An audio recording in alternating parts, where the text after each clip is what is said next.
EPAWA meteorologist Bobby Marchich here with your outlook for October 17th, 2022. It is Monday. We're back to work. And the Monday video forecast is proudly sponsored by Kinsley's Family Market in Broadheadsville, Monroe County, Pennsylvania. Kinsley's is the world's largest ShopRite, and the ShopRite logo means they're all about food, they're all about savings, and they're all about you. Football is in full swing, and so are the Major League Baseball playoffs. And Kinsley's has all of your favorite tailgating foods ready to serve, including shrimp, vegetable, and fruit platters, legendary wings, 6-foot hoagies, and a lot more. Stop in and speak with Kevin, their catering guru, and start tailgating today in style.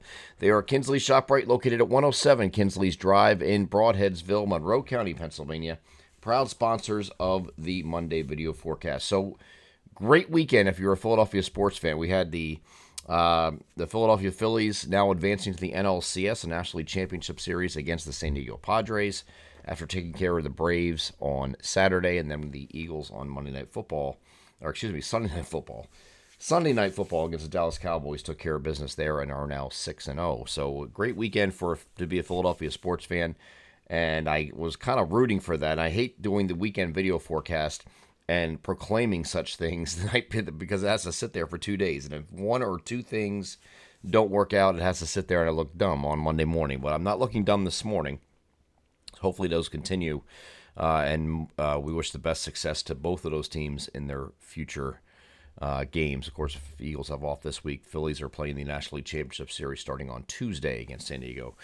We will have nice weather, I think, this week for the NLCS. Which is going to start at home for the Phillies on Friday. Friday, Saturday, Sunday does look dry currently. Today we have a cold front moving through in the lead of a trough, very deep trough, in fact. And it's going to provide a few showers maybe very early on. Then there's going to be a substantial break where it just remains mostly cloudy throughout most of the day. And then we get late in the day and early evening, we'll have some more showers rotate through. Hard to see here on the GFS, but there is actually two batches coming in here. So you get over the NAM high-res future simulated radar.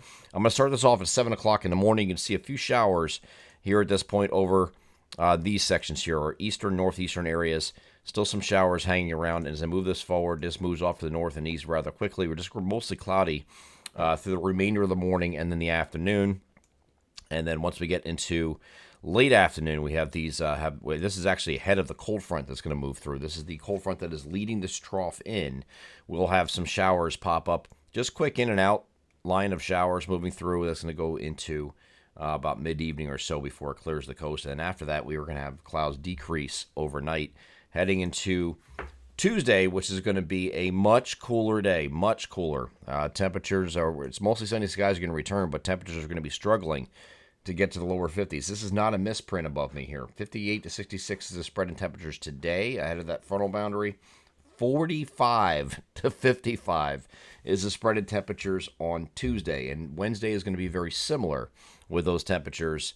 And we could see, some areas could see our first freeze either Tuesday or Wednesday night, and perhaps both in some locations. So we had the first frosts about 2 weeks ago.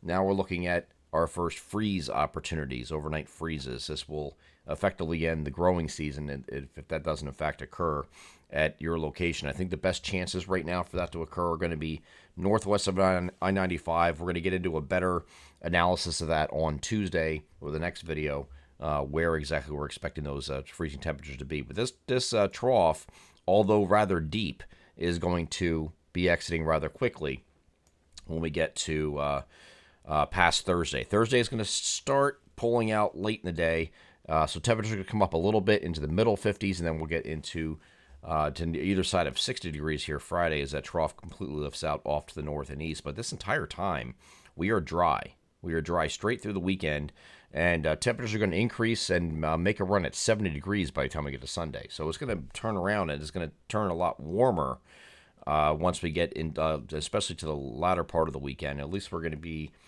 mid to upper 60s for most areas, but some areas will get to 70 degrees by the time we get to Sunday. But it does look dry this entire time. I will say that the European model, at the same time, I move this over here for the European model just to show you what it has for the Sunday time frame. It has this disturbance here off the southeastern U.S. coastline that is trying to bring in here for Sunday.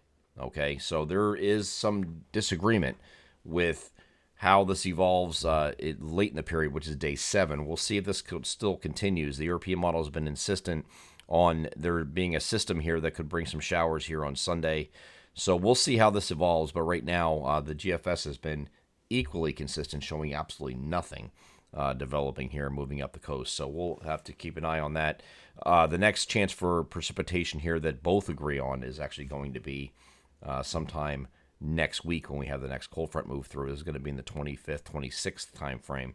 For a little front coming through on the lead of the next trough, which does not look like it's going to be a big deal at this point. So a long dry spell is what is our official forecast and our local forecast on the website, but we'll keep an eye on Sunday in case something changes with this, but which is this system here. Again, the GFS has absolutely nothing here. European model saying we do, so we have to keep an eye on that going forward. I'm EPAWA meteorologist Bobby Marchers. That is your outlook for October 17th, 2022. Have a great Monday.